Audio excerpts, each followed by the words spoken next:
I have become a time traveler. Only by speedrunning through 1,000 short dramas within a year can I return to my original world and also gain billions in assets. Listening to the system's serious tone, I thought it was some kind of high-difficulty mission. But that's it. Oh well. Just 1,000 short dramas. A whole year needed. So this is my first mission. That's right. The setting of this short drama is modern society. And the plot is that you, as the immortal emperor, had a brief romantic encounter with a woman 10 years ago. I directly interrupted the system. All right, I understand. The system was taken aback. You don't need to hear the whole story. The immortal emperor. Isn't that enough? What else is there to listen to? Fine. Your mission is to make the female lead believe you are the immortal emperor. Mission start. I entered the world of short dramas. Before I could even open my eyes, someone shoved me, and a scolding voice came from in front of me. Zhao Tian, a poor country boy like you deserves to be in such an upscale setting? Get out of here now, before you dirty the eyes of the esteemed elders.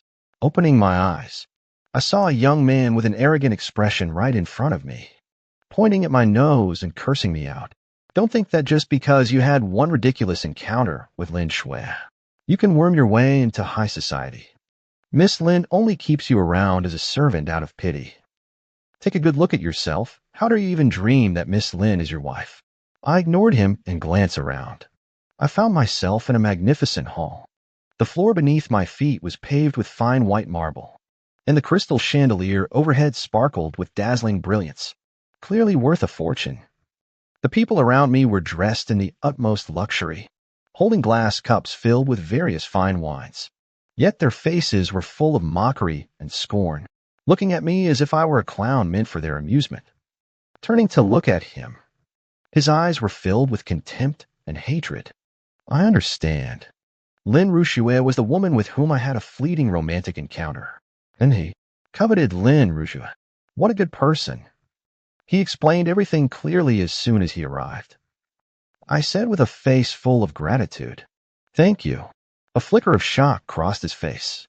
I reached out and gave a gentle squeeze, and the arm he had used to push me instantly shattered into pieces. Since you explained yourself so clearly, I'll spare your life. His scream instantly pierced everyone's eardrums, and the people around were greatly alarmed. A madman. This is definitely a madman. You actually dared to cripple young Master Song's arm. It's over. It's over. Huang City is going to be a river of blood. Young Master Song is the only male heir of the Song family. Even the Lin family won't be able to protect him after doing something like this. Forget protecting him, the Lin family can't even protect themselves. A woman rushed over in a panic, and upon seeing the scene before her, her face instantly turned pale. What have you done? I know you have some skills, but that's the Song family. All the cultivators they support are at the golden core stage. In front of them, your abilities are no different from those of a 3-year-old child. I should never have placed any hope in you. I even thought you had been behaving better lately and wanted to take you out to broaden your horizons. But you go and do something like this. I glanced at her. The woman had a delicate face, with meticulously applied makeup. Her long hair was coiled up, and she wore an evening gown. But because she had been running, her hair was now disheveled. So she must be Lin Rushue. Lin Rushue looked at me and suddenly let out a sigh. Never mind. Take our daughter and flee quickly. I'll stay behind to hold them off. Run as far as you can, preferably all the way abroad. Flee? After hurting my grandson? You still think you can flee? A commanding voice came from the doorway, and the next moment, an elderly man stepped inside, casting a cold glance at us. He said in a frigid tone, "Young man, you're a cultivator, aren't you? Didn't your master tell you before you came down a mountain that when you run into someone from the Song family, you should steer clear? Break him. Seize his woman. I want him to watch with his own eyes as his woman and daughter are humiliated and tortured to death." Bit by bit, before the words had even faded, a black-clad figure suddenly appeared beside me. The crowd gasped in shock. It's the shadow guard of the Song family. I've heard that all shadow guards are great cultivators at the Golden Core stage, with abilities that can reach the heavens and shake the earth. They can even summon thunder to slay their enemies. Summon thunder? That's practically a god. Of all people to provoke, they had to pick the Song family. It's practically suicide. The shadow guard let out a sinister chuckle, extending his right hand toward me, spiritual light swirling around it, clearly extraordinary. Without even glancing, I casually slapped, and with a bang, the shadow guard exploded into a mist of blood, leaving no trace behind. With another grab, I pulled 3 more figures out of their invisible state, and with a gentle squeeze, they followed their comrade's fate, turning into a shower of blood mist that splattered all over the old man. That's it. The venue fell into dead silence. Even the screams of young Master Song came to a halt. I glanced at him, furrowed my brows slightly, and with another squeeze, crushed his other arm as well. Keep screaming, the background music can't stop. Old Master Song's eyes were filled with terror as he fell to his knees with a thud, kowtowing incessantly. Senior, I was wrong. I was blind and foolish. Please. Too much nonsense. With a faint press of his hand, the man's body burst open, leaving a trail of blood. From today onward, there will be no other families in Nancher, only the Lin clan. Who agrees? And who opposes? The crowd knelt on the ground, their heads pressed tightly against the floor, speaking in reverent tones. Greetings, Master. Greetings, Mistress. I turned to look at Lin Rouge, whose face was frozen in shock, and told her frankly, I am actually an immortal emperor, unmatched in this world. The system notification sound rang out. The female lead believes in the male lead's identity, and the plot has been cleared. I shrugged. So I'm curious, when it's clearly something that could be resolved with just one sentence or one move to convince everyone and bring down the villain, how they managed to stretch it into 32 episodes. I glanced at my watch. It had taken 12 minutes. A bit slow. Next world. The plot of this world is a chase the husband to the crematorium story. The female lead, due to misunderstandings and the framing by a green tea villain, repeatedly hurts the male lead. In the end, the male lead, in despair, completely loses his feelings for her and leaves. But after the male lead left, the female lead only then discovered the grievances he had suffered before, and began to desperately chase after him. However, the male lead was determined not to look back, and in the end, the female lead died of depression.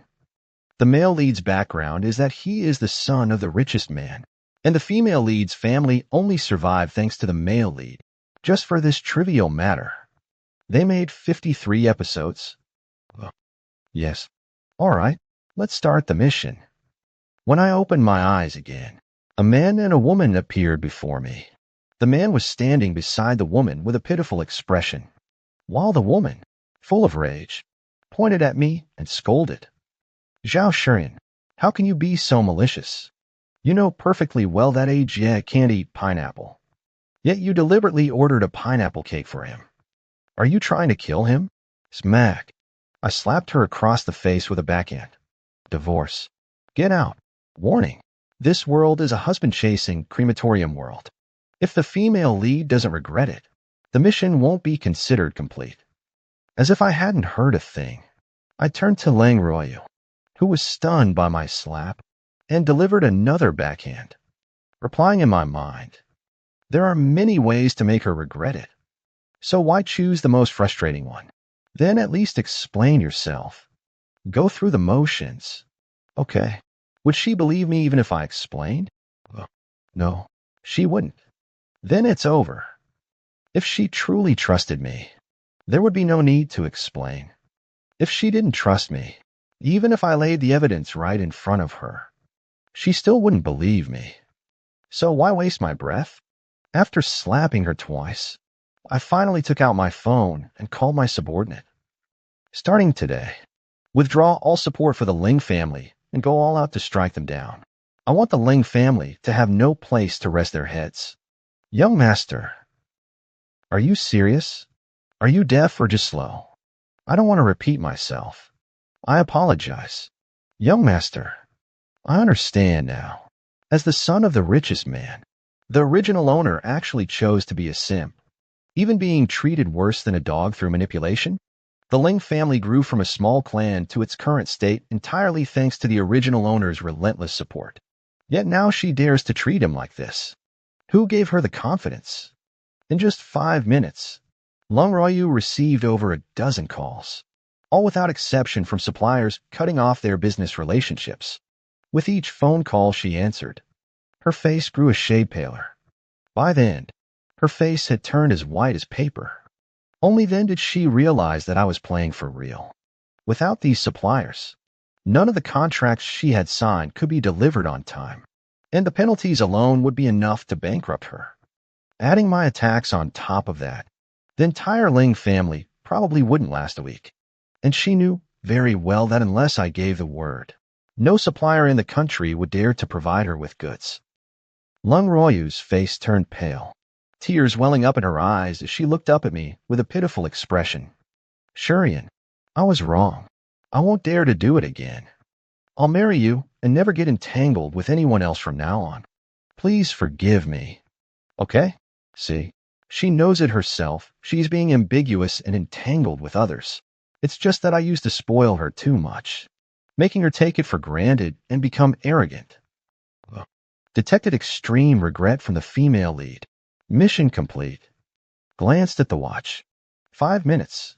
The speed is acceptable this time. See? With scumbags like that, you have to make them feel the pain.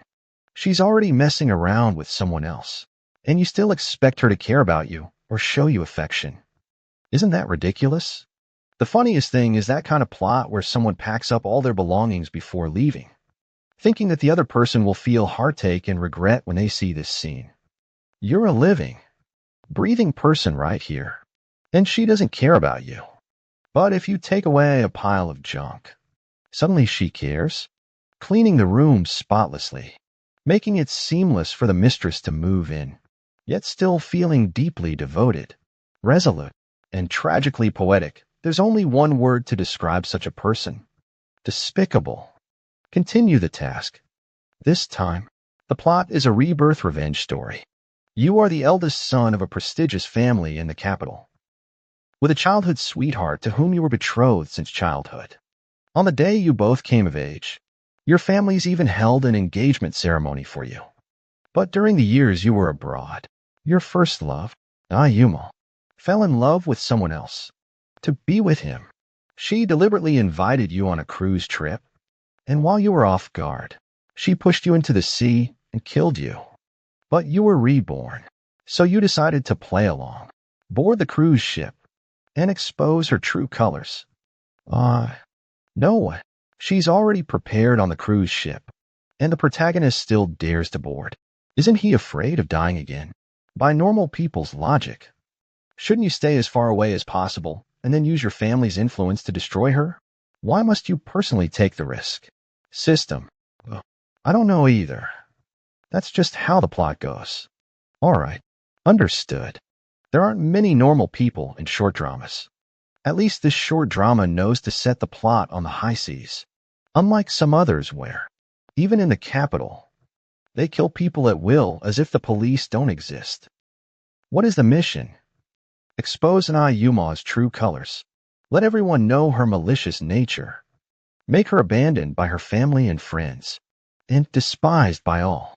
All right, for some authors, this seems like a very harsh punishment. Opening my eyes, the sound of waves reached my ears first.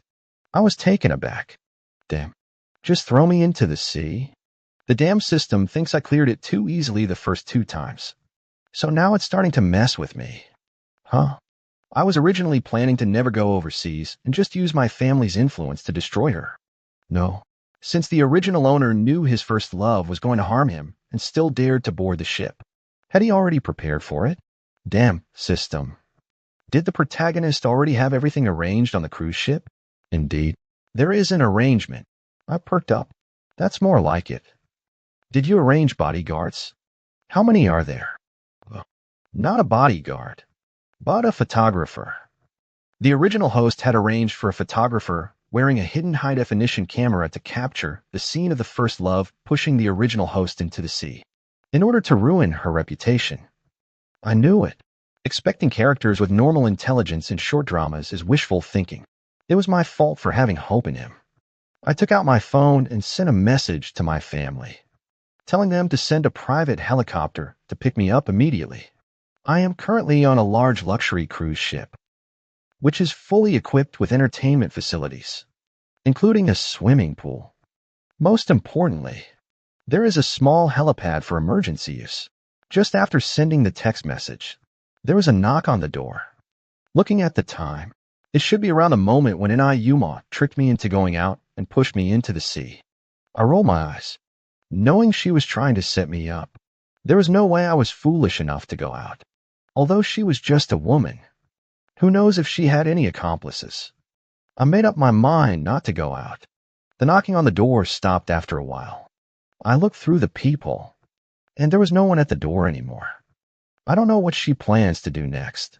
The system couldn't help but ask, if you don't go out with her, you won't have any evidence. Without solid proof, how will you ruin her reputation and complete your mission? I stared at the system as if it were an idiot, even though I couldn't see it. Who told you I don't have evidence? Also, who told you that you can't ruin her reputation without evidence? I took out my phone and dialed a number. Release everything we've uncovered during this period. Post the photos of her dating other men abroad, along with their hotel check-in records. Spread it all out. Don't worry about the cost. Make sure everyone knows she was seeing someone else while she had a fiancé. And do it in the shortest time possible. Also, throw in things like abortion, group activities, props. Give her everything. Go for the most hardcore stuff you can think of. What? No evidence? Is your head full of water? If there's no evidence, just fake it. Can't you just pay people to testify? A two-legged toad is hard to find, but two-legged people are a dime a dozen, especially her classmates abroad. As long as the money is right, there's no witness money can't buy. Truly clever lies are always 9 parts truth and 1 part falsehood. Even if all of this is fake, with the solid evidence of her infidelity, the credibility of these things will still be boosted. Understand? By the way, let the NI family know. Only one of them, the NI family or Yuma, gets to live. They can choose for themselves. The original owner hadn't done nothing. He had actually gathered quite a bit of evidence of Yuma's infidelity. But his original plan was to capture evidence of Yuma trying to push him into the sea before making a move. That's why I think he's out of his mind. He had the evidence, yet he insisted on putting himself in danger. What was he thinking?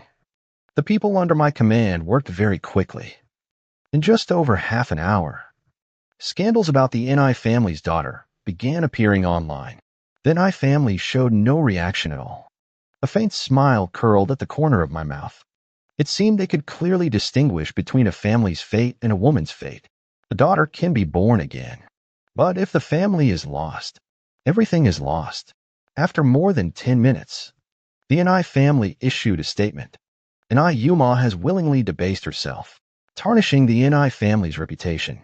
From today onward, the NI family severs all ties with Yuma. Henceforth, there is no longer a Yuma in the NI family. At the same time, the system's voice rang out in her mind. Yuma has fallen from grace. The mission is complete. By the way, she couldn't bear the pointing fingers and mockery from the people on the ship, couldn't withstand the blow, and just jumped into the sea to end her life. After a pause, the system continued. Also, your methods are truly despicable. I let out a sneer. She's trying to kill me. And you're worried about whether my counterattack is underhanded? Are all you systems this morally upright? The system fell silent. After a moment, it spoke again. The next short drama is a female-oriented one. Before the system could finish speaking, I excitedly interrupted it. Female-oriented? The legendary female-oriented? The system was stunned. What's wrong with female-oriented? Is it that rare? No. I've just heard for a long time that the female-oriented genre has a unique way of thinking, but I've never actually read any. This time, I'll get to see it for myself. Oh, this mission is a wife-chasing crematorium trope.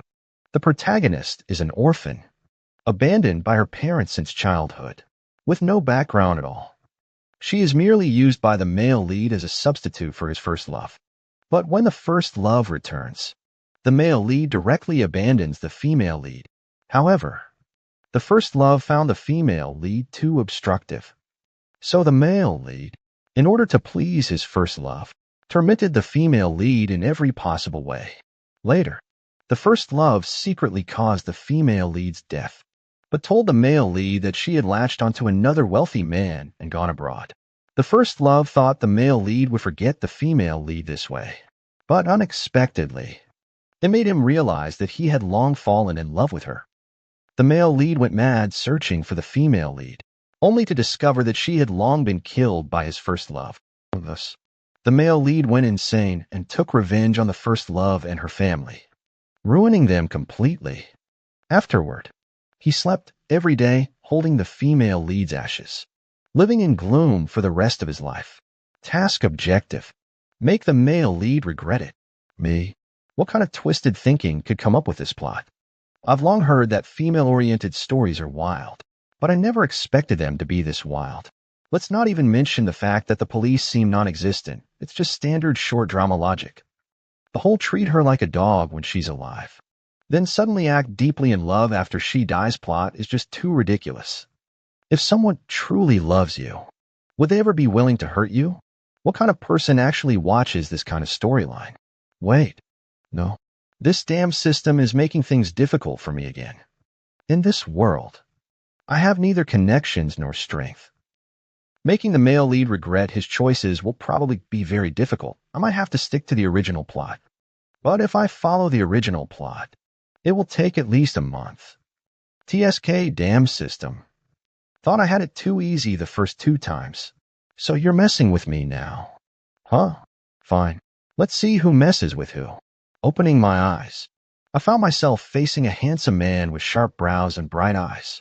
His tall frame was clad in a shirt with the top few buttons undone, revealing his bronze skin beneath. But in his hand, he held a sharp dagger. With a slight flick of his wrist, I felt a chill on my face first, followed by a burning sting. Suwon, I told you, I don't like disobedient women. The blade gently grazed, leaving a shallow wound, with droplets of blood seeping out like a winter plum blossom. He leaned in, extending his tongue to lick the beads of blood. The sting combined with the itch made me unable to help but let out a moan. With a flick of his hand, the blade pierced my arm, causing my body to tremble in pain. Who allowed you to make a sound? Damn it, he really is a madman. My hands were tied behind my back, the rope fastened so tightly that when I tried to pull them free, I couldn't at all. Jingshin stared at me coldly, his voice devoid of any emotion. Remember your place. You're just a stand-in, a dog I keep, and a qualified dog doesn't bark at its master. Understand? A memory surfaced in my mind. It was a scene where the original owner, upon seeing Jingshin kissing his first love, furiously went up to confront them. Although Jingshin didn't say anything at the time, after bringing the original owner back to the villa, he locked her in the basement. And then, I came here. I gritted my teeth and nodded, saying, I'm sorry. It was my fault. I won't do it again. Jingshin nodded in satisfaction, released his grip, then bent down to personally untie the ropes for me. That's a good dog. Tonight, I'll reward you well. Before he could finish, I swiftly pulled the sharp knife from my arm and stabbed it fiercely into Jingshin's shoulder. He let out a cry of pain, then glared at me in fury, his eyes filled with disbelief. How dare you hurt me? I shoved him hard, sending him crashing to the ground. Seizing the moment, I drew my dagger and lunged at him like a madman, plunging it into his other shoulder. My face was covered in blood, my expression twisted with rage. You bastard, treating me like a dog. Take a good look at yourself. What kind of scum are you? Both of his shoulders were pierced by me, rendering him completely unable to exert any strength. Coupled with the threat of the sharp blade in my hand, he could only watch helplessly as I tied him to the chair. The basement was custom built by him to torture me, with excellent soundproofing. Mo Jingchen's expression was stern and cold, apart from letting out a cry of pain at the very beginning. He didn't utter a single sound until I had bound his hands and feet tightly. Only then did he speak. Suwon, do you know what you're doing? You haven't forgotten my identity, have you? The true leader of the Mo family. Do you believe that with just one word from me, countless people will flay you and tear you apart, leaving you with no place to die? I grinned and said, of course I believe you, Master Mo. Have that ability. But I'm even more certain that if you were to be crippled, even more people would snatch away everything you have, leaving you with nothing. These great families are all places that devour people without spitting out the bones. Mo Jingchen, though only 25, had managed to secure the position of the Mo family's leader naturally. He had some skill. He dealt with his competitors, even his own blood relatives, with thunderous ruthlessness and no mercy. Only by doing so could he secure his position. But another meaning of being ruthless is making many enemies. When nothing happened, naturally all was peaceful under heaven. But once something happens to him and he can no longer keep the others in check, the rest of the Maya school will surely rebel and take everything from him. He is too young and hasn't had time to cultivate his own loyal followers and devoted allies.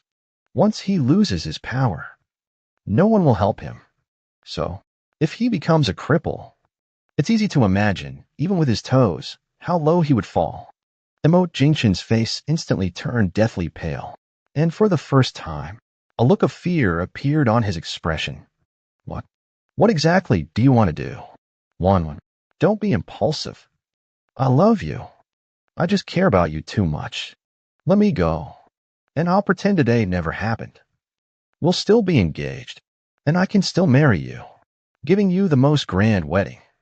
I acted as if I hadn't heard a thing, step by step drawing closer to her. Sorry, I still prefer to have everything under my control. 10 minutes later, covered in blood, I walked out of the basement, told the servants to call the police, and also to call an ambulance. A dozen minutes later, the ambulance arrived first. When Mo Jingchen was carried out, everyone gasped, and some of the more timid ones couldn't even bear to look a second time. His tendons in both hands and feet had been severed, his tongue cut out, his mouth full of blood, and both ears were gone, leaving only 2 hollows. His eyes, however, were unharmed, because I still wanted him to witness with his own eyes how he lost everything.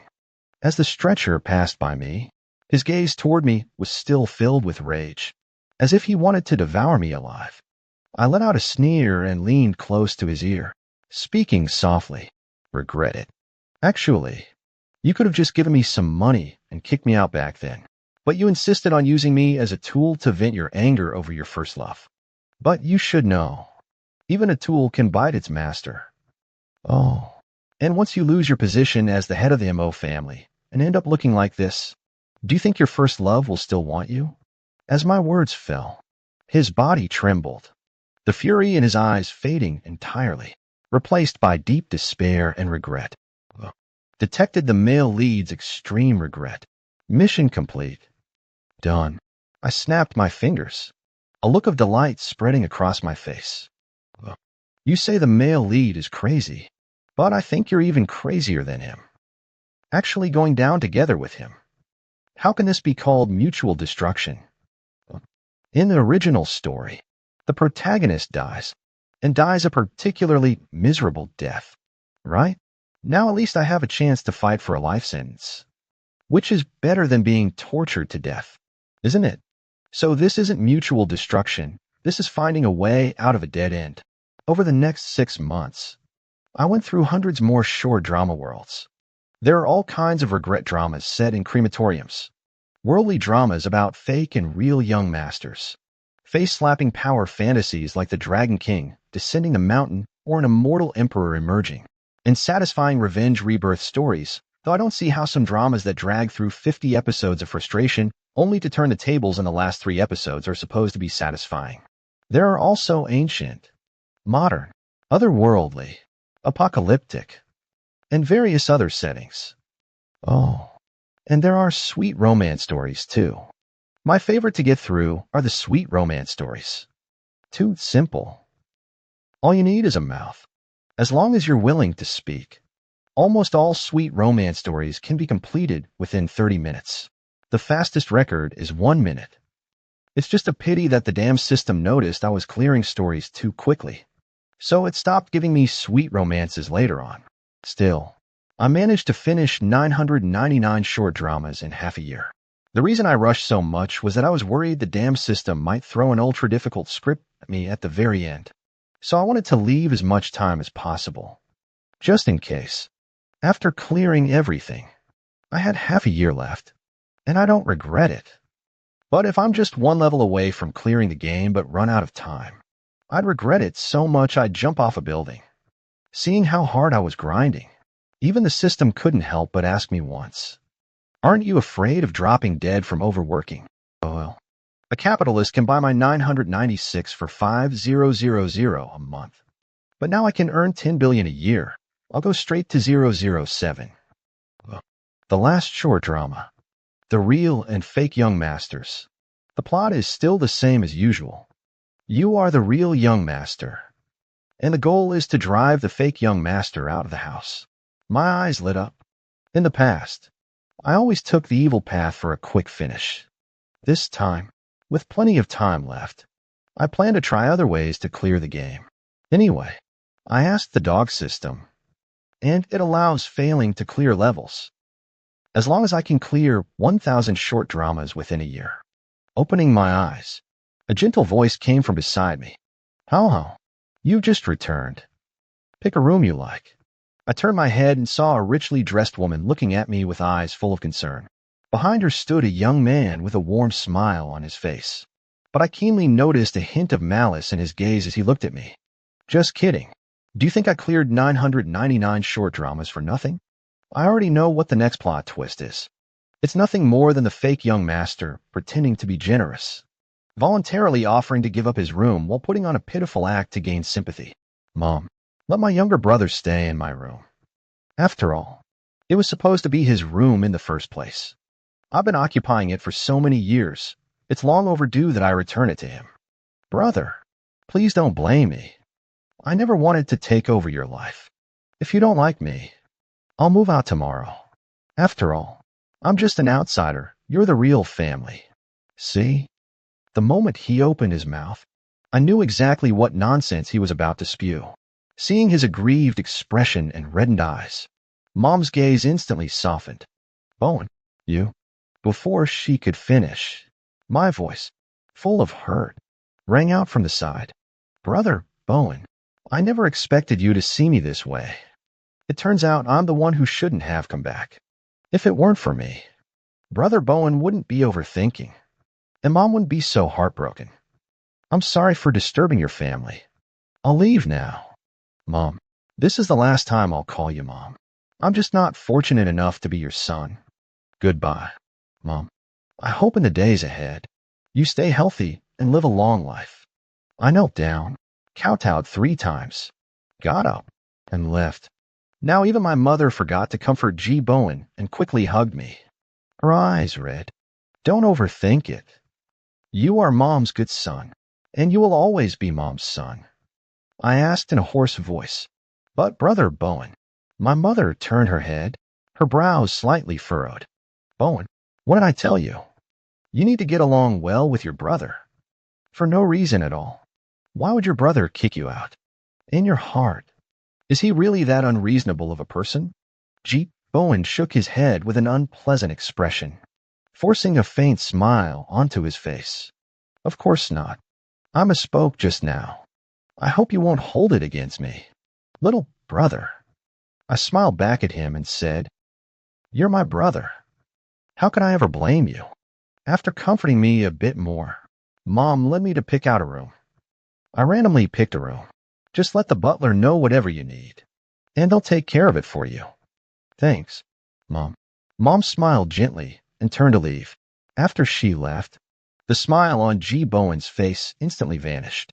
His eyes fixed on me, his tone icy. Didn't expect you to pull a trick like this on me. But trying to play me? You're still too green. Bang. He closed the door. Seeing his expression, I grinned. Being a green tea is so much fun. The next day, I got up and went downstairs to eat. As soon as I arrived at the dining room, I saw a woman in her 20s already sitting at the table, reading a newspaper. Seeing me approach, she put down the newspaper, gave me a cold glance, and said, "Although you are my biological brother, Bowen has been living here for over 10 years. Even if he and I have no blood relation, I have long regarded him as family. So, don't even think about driving him out." I ignored her. For someone like her, who clearly has a screw loose, there's no need to even bother putting on an act. Anyway, she definitely trusts G. Bowen unconditionally. Seeing that I remained silent, her expression turned even colder. She snorted, got up, and went upstairs to change clothes. But within a few minutes, she came back down, her face covered in frost. "Did you steal my underwear?" I took a bite of my sandwich and looked up. "Huh?" She slapped me, knocking the sandwich I was holding right out of my mouth and onto the floor. "Don't play dumb with me." Bowen saw everything. "You sneaked into my room just now, then came out clutching something and went back to your own room. He clearly saw that what you were holding was my underwear. Are you even human? How could you steal your own sister's underwear and use it for such a filthy thing?" Catching a glimpse of Mom approaching from the corner of my eye, I steeled myself, bit down hard, and a trickle of blood ran down the corner of my mouth. I picked up the sandwich from the ground, brushed off the dust, and held it in my hands with care. My expression shattered. "Sister, I'm sorry. I didn't expect you to hate me so much that you think I'm that kind of person. But could you at least let me finish this meal before I leave? This is the only time I've had a meal at home with my family, and I want to remember it well, to keep it as my most precious memory. Is that okay?" My sister's breath caught, and a hint of awkwardness appeared on her face. Mom hurried over, and upon seeing the slap mark on my face and the blood at the corner of my mouth, she flew into a rage. "Jing, have you lost your mind? He's your own brother." My sister still insisted on her story, but her voice unconsciously lowered a bit. "He stole my underwear. So what if I taught him a lesson?" I looked at Mom pitifully. I didn't. I just got back and didn't even know which room was my sister's. So how could I have stolen her things? "Are you saying Bowen falsely accused you?" Jing looked at me coldly. "I don't know either. Maybe Brother Bowen misjudged the person?" "Misjudged the person?" A voice came from the stairwell, with a hint of smugness in G. Bowen's tone. "Then do you dare to let us search your room?" I sneered inwardly and nodded. Of course. The four of us went upstairs together to my room. G. Bowen looked at me, a smirk curling at the corner of his mouth. He quickly walked to the bedside, flipped open the pillow, and pulled out a silk underwear from underneath. "Sister, is this your clothing?" Ji frowned and glanced at it, then looked at me with disgust. "What do you have to say this time?" I acted as if I hadn't noticed, gazing at G. Bowen with an expression of admiration. "Bro, Bowen, you're amazing. You knew to look under the pillow as soon as you came in, and you found it right away. Are you a detective?" Mom immediately cast a suspicious glance in his direction. Yeah, his actions were too strange, as if he already knew the underwear was there. G. Bowen's expression stiffened as he quickly came up with an excuse. "Wouldn't most people put it here?" "Really? I didn't know that. You seem quite experienced." "Brother Bowen." Mom's eyes grew even more suspicious. "Don't try to change the subject here. The clothes have been found. What else do you have to say?" Ji interrupted me impatiently. I took a few steps to the side and pulled out a hidden camera from the bookshelf across from me. In that house, I was often bullied and framed, so I developed a habit. Whenever I go to an unfamiliar place, I always install a hidden camera first to protect myself. G. Bowen's face instantly turned pale. I took out the camera, connected it to my phone, and within moments, I had downloaded the surveillance footage. Come on, let's take a look together and see who's been setting me up. Mom and my sister leaned in, and then they saw G. Bowen sneak in, quickly shove a pair of underwear under the pillow, and then slip out furtively. A faint sound came from the video. Sis, I just saw our little brother sneaking into your room. You should go check if anything's missing. Seeing this, Ji Ying looked at G. Bowen with disbelief, her eyes filled with unfamiliarity. Bowen, you? Their mother's expression turned even more grim. Bowen, I never thought you'd stoop so low. Using Ying Ying's underwear to frame how? Why would you do such a thing? Thud. G. Bowen fell to his knees, apologizing profusely. I'm sorry. I was momentarily blinded by foolishness. Mom, sis, little brother, please forgive me just this once. Although my sister helped him up, I didn't miss the hint of distance in her eyes. Has the trust level dropped? Then the show can begin. Smack. The plate in my hand fell, shattering into pieces. The dragon fruit inside splattered onto the floor, its juice staining my clothes. I looked at him with grievance. Bro, I just wanted you to try this dragon fruit. Please don't be mad anymore. Okay? The next moment, my sister's displeased voice sounded from behind. Bowen, I just wanted to share some fruit with you. Do you have to get so angry? Apologize to a how right now. G. Bowen didn't argue, just silently said sorry. During this time, similar things had happened many times. Every time he tried to pull some tricks, I would beat him to it and even turn the tables. He even had a feeling that he was living in my shadow. I turned around and obediently called out, Sister. My sister smiled gently, her voice softening a bit. Oh, your birthday is coming up soon. What gift do you want? How about I buy you a car to drive to school? Thank you, sis, but there's no need. Being able to spend my birthday with you is the best gift of all. My sister's smile grew even softer. She chatted with me for a bit longer before heading out to work. Turning around, I met G. Bowen's gloomy gaze. Bitch. His mouth formed the words like this. I grinned, then turned the fruit knife around and stabbed it into my own arm. Brother. No, please don't kill me. Hearing my terrified voice, Ji Ying suddenly turned around, only to see me sitting on the ground, my face full of fear as I scrambled backward. I'm leaving. I won't come back again. You are the young master of the G family. Please don't kill me. My sister quickly walked back, shielding me behind her, and roared in fury. G. Bowen, you've gone mad. G. Bowen waved his hands repeatedly. It wasn't me. It wasn't me. It was him who. Shut up. Get out of here. From now on, you are forbidden from setting foot in the G family home again. Mission complete. By the way, host, you're even more of a drama queen than the villain. Bullshit. After seeing so many scheming women, even an idiot would have learned. The mission was completed. I received a reward of tens of billions and lived a leisurely life every day. Suddenly, one day, a long-lost voice echoed in my mind once again. New mission. Want to take it? What's the reward? A cultivation technique. Got it. Let's go.